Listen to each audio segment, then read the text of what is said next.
There comes a moment when your peace doesn't get stolen, it's slowly surrendered.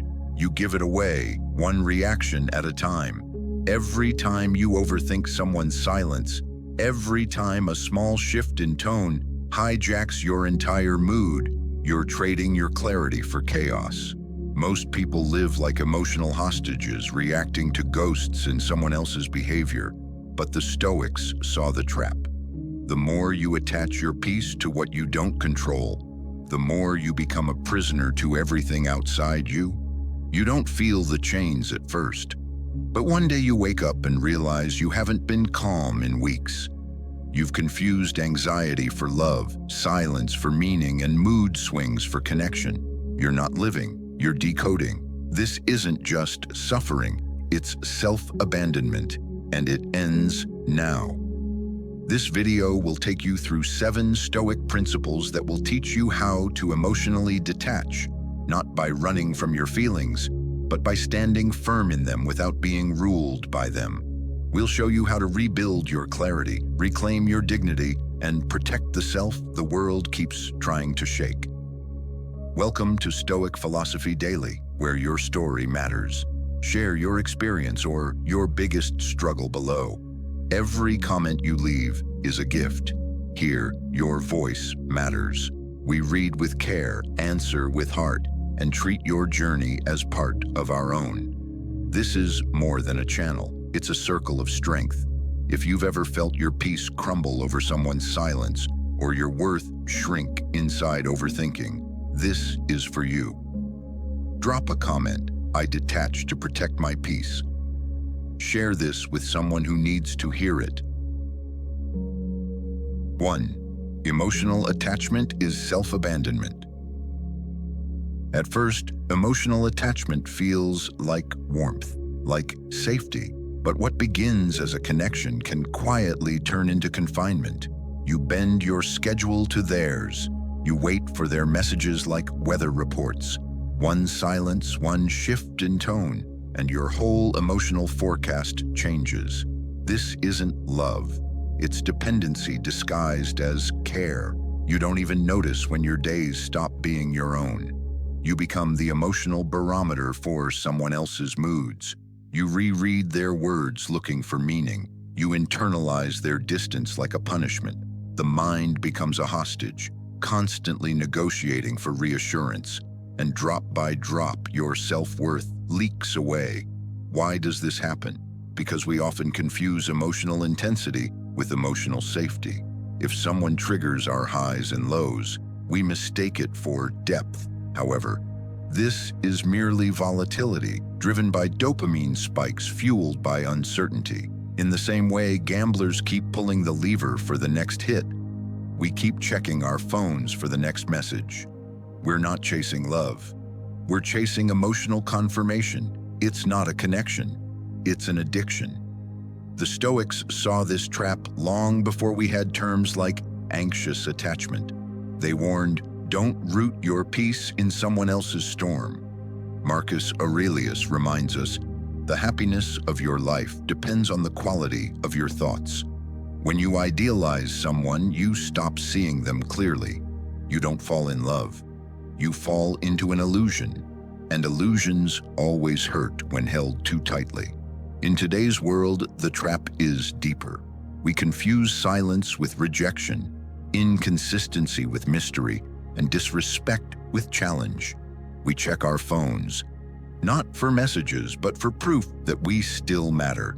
Each delay, each unread text digs the wound deeper. Try this. For 1 week, track your emotional reactions. Note every moment your mood shifts based on someone else's behavior. Notice how fast your peace gets hijacked. Then ask, is this really about them or about something I've forgotten to give myself? The answer is almost always certainty, approval, and identity. Detachment isn't coldness. It's returning to the parts of you that never needed permission to feel whole. It's choosing to protect your peace, not because you don't care, but because you finally do for yourself. At Stoic Daily, we believe that detachment is not rejection, it's reclamation. drop in the comments, I take myself back. 2. Clarity is not coldness. Detachment isn't cold, it's clear. It's the moment you stop handing your emotions over to chaos and start living from a calm place. Most people don't fear losing the other person. They fear losing the identity they built around that person. It's not love they cling to. It's the version of themselves they don't know how to live without.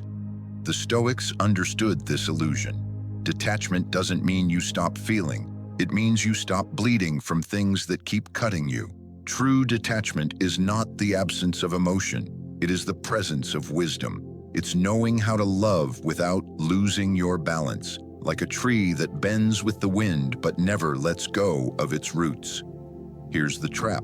Modern love teaches us to equate chaos with chemistry. We're told that real love feels like a roller coaster, but the Stoics saw it differently. What most people call passion is just addiction to emotional turbulence, and anything that feeds on chaos will collapse under its own weight.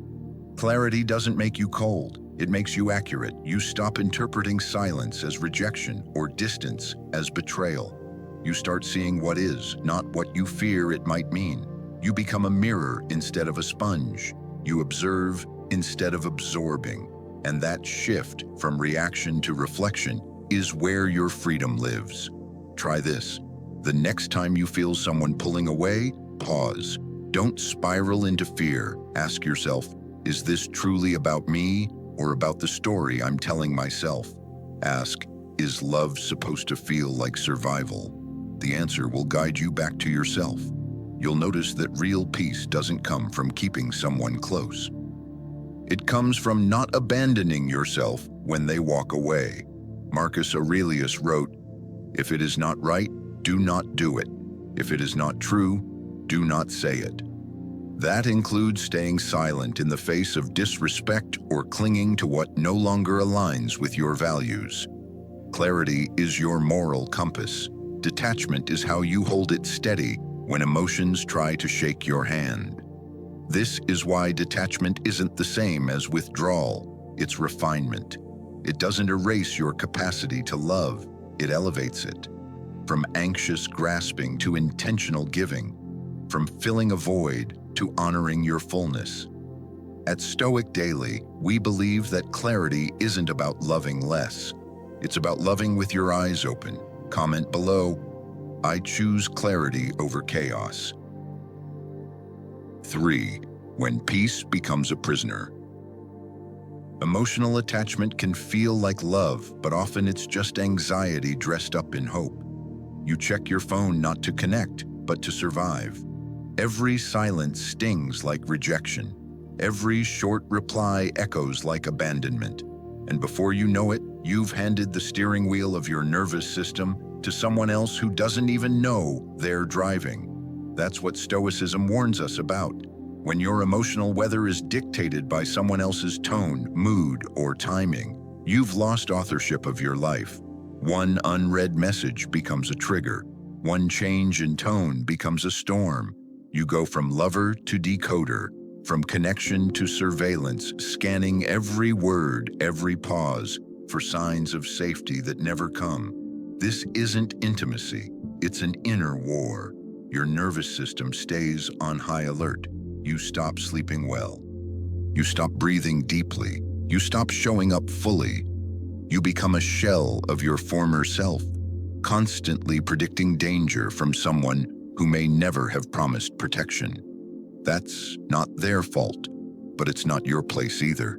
You're not broken. You're just exhausted from trying to extract consistency from someone who never had it to give. Marcus Aurelius said, "You have power over your mind, not outside events. Realize this and you will find strength." And yet most of us give away that power daily. We expect others to regulate our emotions, to reassure our worth, to protect the peace we were never supposed to outsource. Try this. Spend a full day tracking how often your mood shifts based on someone else's actions or inactions. Every time you reach for the phone, ask yourself, Am I checking for connection, or am I checking for control? Every time you spiral, pause and breathe. Come back to your body, your center. That's where peace lives, not in the ping of a notification. Emotional attachment can become self-destruction when your happiness is built on unstable ground. No one should hold the keys to your stability, not because you don't trust them, but because it was never their job to have them in the first place. At Stoic Daily, we believe your peace is not something others should manage. It's something you must protect. Comment below, I reclaim the keys to my peace. 4. Pain is a messenger, not a master. Pain knocks, but it doesn't have the right to move in unless you hand it the keys. That's the Stoic principle. Pain is a signal, not a sentence. It may enter, but it doesn't define you. Yet most people hand over their identity the moment suffering arrives. You feel rejection and start believing you're unworthy. You feel lonely and call yourself broken, but you're not the pain. You're the one experiencing it. And that difference changes everything. The Stoics taught us this truth. You are not your thoughts. You are not your feelings. You are what watches like the sky that remains unmoved while storms pass through. When we forget that, we let the weather dictate our worth. Emotional attachment blurs this line. A single cold message feels like failure. A missed call becomes evidence of being unloved. But these are storms, not truths. Seneca said it simply, we suffer more in imagination than in reality. Most of our pain isn't what happened. It's the meaning we assign to it, the story we spin after the silence, the blame we build after the pause. The worst suffering isn't external, it's what we manufacture in our minds. And when pain becomes the narrator, your life becomes a tragedy you were never meant to live. But there is a way out. Begin here. Name it. This is fear. This is anxiety. This is disappointment. That single act of labeling breaks the illusion that you are the emotion. It creates distance. It gives you space to observe instead of obey. Then comes the Stoic pause. Label, breathe, redirect. 3 steps. That's your shield. That's your sovereignty. Try this. The next time you feel the wave rising, don't ride it. Recognize it. Say the emotion aloud. Breathe in slowly and steadily 3 times. Then ask yourself, what is still mine to control in this moment? The moment you answer, the wave loses its power. You are no longer swept. You are standing. This is the heart of Stoic detachment. You don't deny emotion. You just don't let it drive. Your anger may knock, but it won't hold the map. Your pain may speak, but it won't sign your identity. It's not your enemy. It's your messenger, delivering clarity, not chaos. At Stoic Daily, we believe emotions are visitors, not verdicts. Pain is part of the path, but never the definition of the traveler. Comment below, I am not what I feel. I am what I choose. 5. Detachment is coming home to yourself. Detachment doesn't mean you lost someone. It means you finally stopped losing yourself. Because most of the pain isn't their absence. It's the realization that you abandoned parts of your soul to keep them close. You weren't grieving a person. You were grieving your old self, the version of you who didn't need permission to breathe.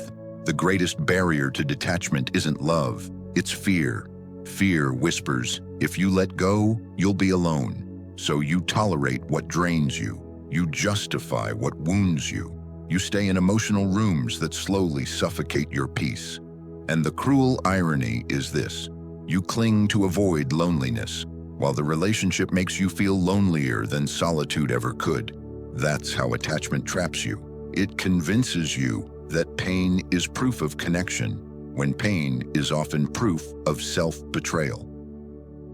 Stoicism cuts through the noise with one sacred truth. The deepest form of ownership is self-ownership. Your time, your values, your emotional stability, your identity. No relationship should ever cost you these. Yet when you attach too tightly, you start trading pieces of yourself for tiny moments of reassurance. You shrink your needs, you bend your boundaries, you silence your intuition and call it love.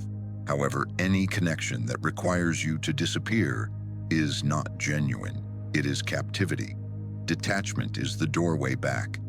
And at first, it feels like withdrawal.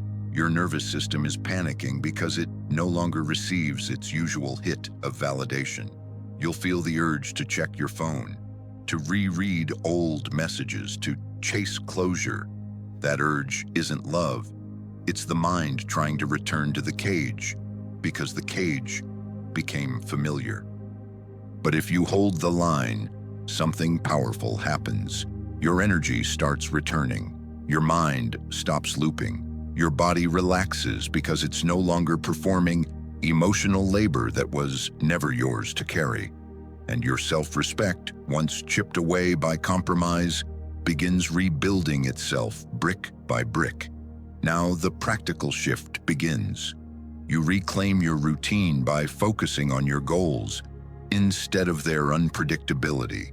You enforce boundaries you used to explain. You choose environments that strengthen you, not weaken you. You stop living reactively and start living intentionally.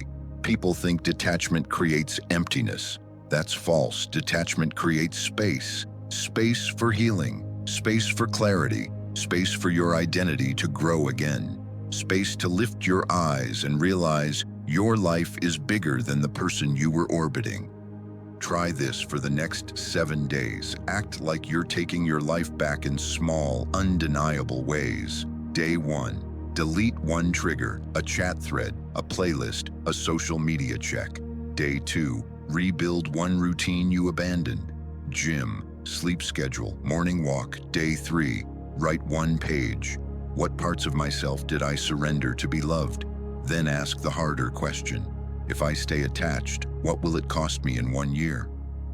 Watch how your mind fights you at first. It will negotiate, it will romanticize, it will be. But keep going.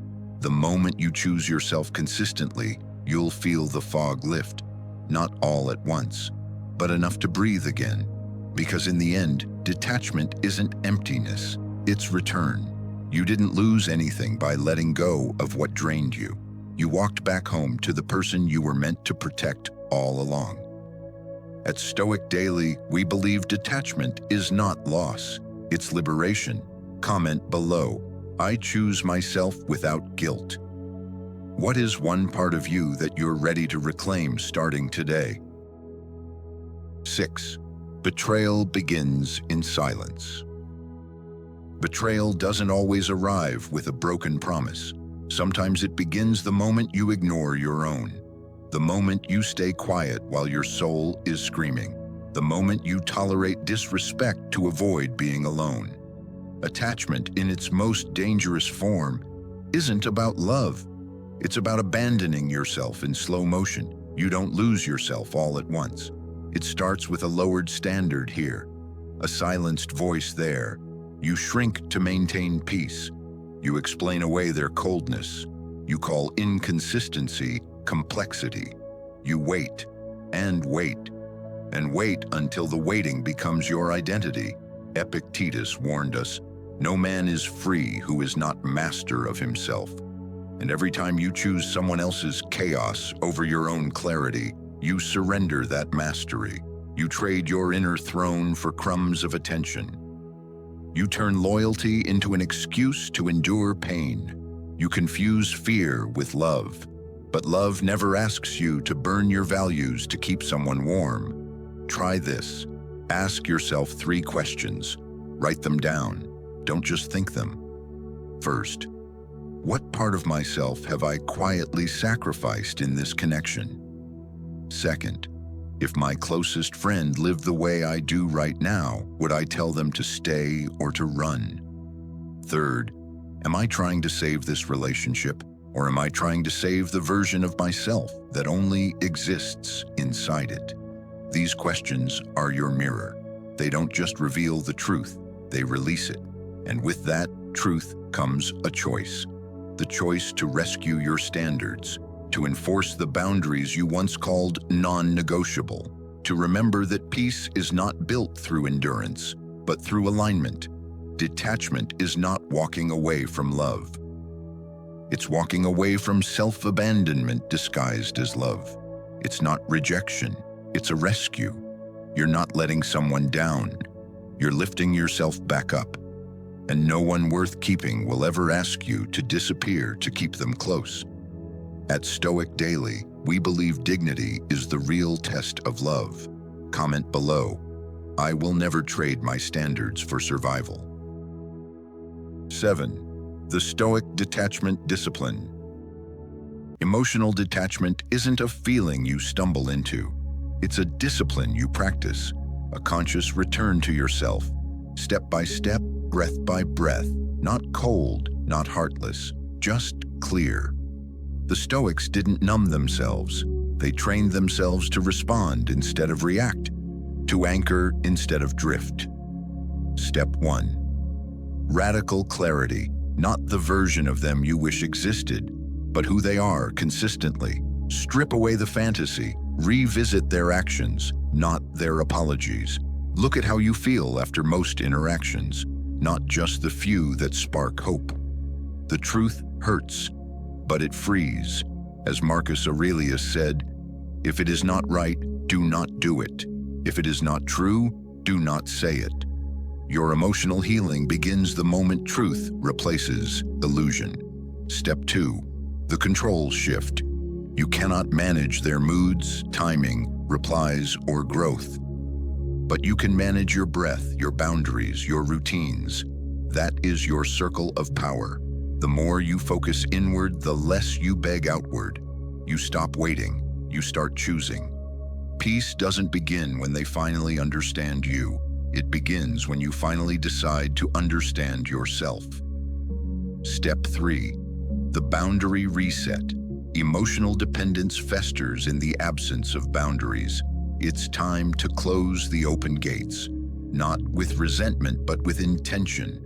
Shorter replies, slower responses. No more over-explaining. No more emergency access to your mind and mood. Boundaries are not punishments. They are instructions. They teach people how to treat their energy. Step 4. Rewrite the story. They just need time. Maybe it's my fault. We have a special connection. These lines sound poetic, but they are the bars of a self-made cage. Replace the fiction with facts. I deserve consistency. Love doesn't confuse. Letting go is healing, not failure. Every new sentence becomes a brick in your emotional foundation, a story that holds you, not breaks you. Step 5. Rebuild self-identity. Detachment is not an ending, it's a return. Return to your goals, your values, your friends, your joy, your forgotten hobbies. Start small. Mornings without scrolling, evenings without waiting, days filled with purpose that don't rely on someone else showing up. As your identity strengthens, your emotional grip loosens, not because they changed, but because you did. Try this. For the next 7 days, journal every morning using this prompt. What truth do I need to stop avoiding today? Then follow it with action. One boundary, one pause, one honest answer. This is the Stoic method. Not instant, but permanent. At Stoic Daily, we believe clarity is a habit, not a trait. Comment below. I choose progress over pain. Return to your center. You've walked through each step of the Stoic path not as theory, but as a blueprint to reclaim your life. Radical clarity, shifting control, resetting boundaries, rewriting the story, and rebuilding the self. Each one is not just a step away from attachment. It is a return to who you were before the fear, before the compromise, before the noise. Detachment is not rejection. It is remembrance. A quiet act of self-respect that doesn't need to shout. The moment you release what was never yours to carry, Your hands become free to rebuild what truly is. So now, your move. Choose just one step. Do not wait for the perfect moment. Start now. Name one emotion. Reinforce one boundary. Rewrite one sentence in your story. That single act becomes the hinge that turns the entire door of your life. Thank you for staying until the end. If you made it here, it means your peace matters more than your patterns. It means you are ready to stop surviving and start leading. I am honored to walk beside you on this path. Until next time, choose clarity over confusion. Choose courage over comfort. Choose to come home to yourself. At Stoic Philosophy Daily, we believe detachment is not the end. It is the beginning of your return. If you're seeking more, discover the full path on my channel, Stoic Philosophy Daily.